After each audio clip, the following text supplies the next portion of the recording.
ఎఫ్ఓఐఆర్ అంటే ఏంటో చెప్తాను.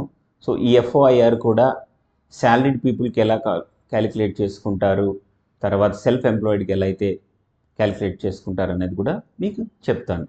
సో ఎఫ్ఓఐఆర్ అంటే fixed obligation to income ratio. అంటే మీ ఇన్కమ్కి మీ మంత్లీ ఆబ్లిగేషన్స్ అంటే ఏంటి, మీ మంత్లీ ఆబ్లిగేషన్స్ ఎంత ఉన్నాయి. For example me salary 50,000, me monthly obligations అది రెంట్ అవ్వచ్చు, ఒక లోన్ ఈఎంఐ అవ్వచ్చు, స్కూల్ పిల్లల ఫీజు అవ్వచ్చు, ఇవన్నీ ఆబ్లిగేషన్స్ కింద వస్తాయి. సో ఈ రేషియోనే మీకు ఎఫ్ఓఐఆర్ అని ఉంటారు. సో ఈ ఎఫ్ఓఐఆర్ డెబిట్ టు ఇన్కమ్ రేషియో ఎంత ఉంటే బ్యాంక్స్లో లోన్ శాంక్షన్ అవుతుంది, ఏది అంటే కరెక్ట్ పొజిషన్లో ఉన్నాము అన్నది మనము తెలుసుకుందాం. అసలు ఎలా క్యాలిక్యులేట్ చేయాలి అన్నది. సో ఇప్పుడు ఎఫ్ఓఐఆర్ క్యాలిక్యులేట్ చేయడానికి మీ టోటల్ మంత్లీ ఆబ్లిగేషన్స్, మీ total monthly debits, EMI payments అవ్వచ్చు, క్రెడిట్ కార్డ్ పేమెంట్స్ అవ్వచ్చు, మీ మంత్లీ రెంట్ అవ్వచ్చు, లివింగ్ ఎక్స్పెన్సెస్ కానీ వీటిలన్నిటిని పైన గ్రాస్ మంత్లీ ఇన్కమ్ ట్యాక్స్ తీయక ముందు వచ్చిన ఇన్కమ్ని వేసి ఇంటూ 100 చేస్తే మీకు ఎఫ్ఓఐఆర్ అనేది క్యాలిక్యులేట్ అవుతుంది. మంత్లీ ఇన్కంలో కూడా మీరు మీ శాలరీ, మీకు ఏదైనా హౌస్ రెంట్కి ఇచ్చి ఉంటే ఆ income, business income, other sources, మీరు ఏదైనా షేర్స్లో ఇన్వెస్ట్ చేస్తుంటే, లేదా బాండ్స్లో ఇన్వెస్ట్ చేస్తుంటే, ఎఫ్డీలో ఇన్వెస్ట్ చేస్తుంటే అందులో వచ్చిన ఇంట్రెస్ట్ను కూడా మీరు ఇన్కమ్గా యాడ్ చేసుకోవచ్చు. సో ఈ పర్సంటేజ్ మీరు ఇప్పుడు ఒక శాంపిల్ చూపిస్తున్నాను. సో నాకు బిఫోర్ ట్యాక్స్ 50,000 నా ఇన్కమ్, అంటే నాకు ఇన్కమ్ వస్తుంది, గ్రాస్ ఇన్కమ్ బిఫోర్ ట్యాక్స్. నాకు monthly obligation 20,000. 20,000 by 50,000 into 100 is 40%.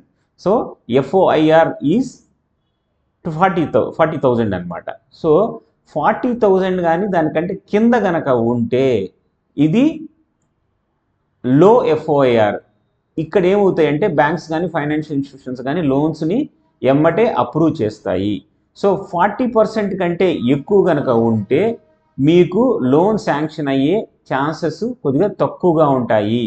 అదే 40% అనేది బెంచ్ మార్క్. సో 40% కంటే ఎక్కువ ఉంటేనేమో లోన్ శాంక్షన్ అయ్యేది కొద్దిగా కష్టం అవుతుంది. 40% ఉంటేనేమో బెంచ్ మార్క్ న్యూట్రల్గా ఉంటుంది. 40% కంటే తక్కువ ఉంటే మీకు ఇమీడియట్గా లోన్స్ శాంక్షన్ అవుతాయి.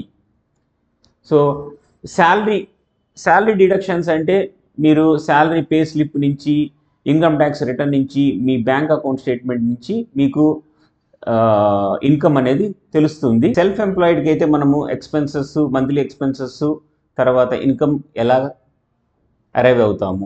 సో మంత్లీ ఎక్స్పెన్సెస్ మీరు మీ బ్యాంక్ అకౌంట్ నుంచి తెలుసుకోవచ్చు. తర్వాత వీళ్ళు ట్యాక్స్ డిడక్ట్ చేసిన ఇన్వాయిస్ల నుంచి కూడా మనము ఇన్కమ్ని జనరేట్ చేసుకోవచ్చు.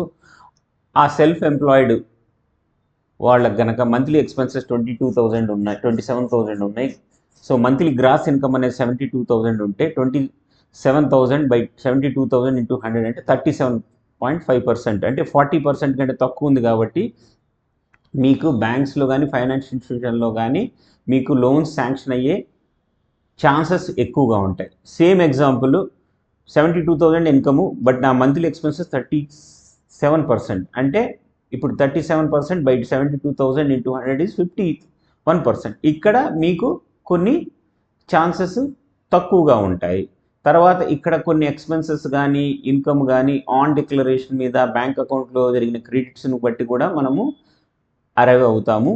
దీన్ని బట్టి వాళ్ళ ఎఫ్ఓఐఆర్ క్యాలిక్యులేట్ చేస్తాం. సో మీకు ఇప్పుడు ఎంప్లాయీస్ యొక్క ఎఫ్ఓఐఆర్ ఎలా క్యాలిక్యులేట్ చేయాలి, సాలరీడ్ పర్సన్కి, సెల్ఫ్ ఎంప్లాయిడ్కి ఎలా క్యాలిక్యులేట్ చేయాలన్నది తెలుసుకున్నారు.